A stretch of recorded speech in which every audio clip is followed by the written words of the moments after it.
దేవునికి స్తోత్రములు. మీ అందరికీ నా వందనములు. ఈరోజు దేవుని వాగ్దానం.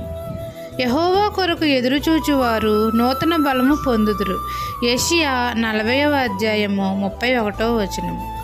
భూదిగంతములను సృజించిన యెహోవా నిత్యుడగు దేవుడు.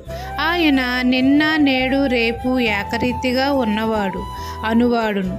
దేవుని కొరకు ఎదురు చూస్తే మనము దేవుని యొద్ద నుండి నూతన బలము పొందుకుంటాము. సొమ్మసిల్లిన వారికి బలమిచ్చేవాడు ఆయనే.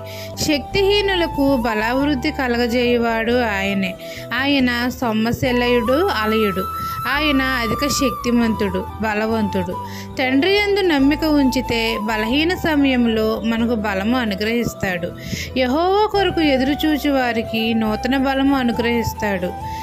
దేవుడు అనుగ్రహించే బలము వలన పక్షిరాజుల వలె రెక్కలు చాపి పైకి ఎగురుతాము. అలయక పరిగెత్తుతాము. సొమ్మసిల్లక నడిచిపోతాము. దేవునిలో ఆగిపోక సాగిపోతాము. ఈ దిన వాగ్దానము నా జీవితంలో నెరవేరాలని కోరుకుంటూ దేవుని సువార్త పరిచర్యలో మీ సహోదరి. ఆమెన్.